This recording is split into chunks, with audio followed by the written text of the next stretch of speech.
अस्सलामुअलैकुम वरहमतुल्लाहि वबरकातुहू। दोस्तों क्या हाल खैरियत है? ठीक हो, फिट हो, तबीयत सेट है? दोस्तों दे पियो सो तुसा एक घर सामने आला।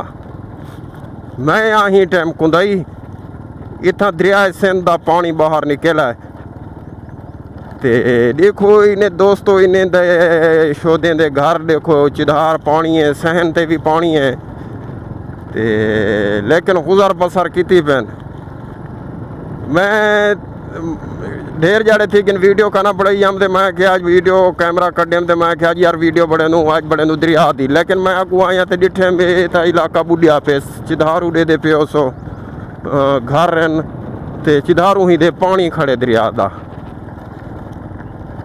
यह कुंदई का इलाका दरिया मशहूर थे आकड़े अजकल जरा 180 मेह आला ई तो आकू दस 180 मेह बे जे ना बोसन वगैरह तो इं बद हैं लोग कहते वो इलाका है वे सामने दरिया है वे ते सामने वो इलाका है वे वो सामने दे पियो सो तुसा ते ये वे इलाका कुंदई दा। चिधार पानी है चिधार। ये लाड़की भी सड़े ने लाड़की दे मकान ते मैं आ गया। मशहूर है इतों का ये कौम ये बस्ती लाड़की। बैलेंस मेरा कुछ आउट हो से क्योंकि सड़क त्रुटी हुई है बनी हुई है ते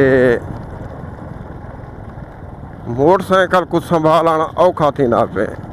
इो जे घर दोस्तों पुरानी सकाफत को उजागर करें न ये दे पियो सो जी एक घर है सामने कोठी है एक दरिया है जै कि ये दे पियो सो पानी यका फैल चुकी है दरिया का बाहर निकला है।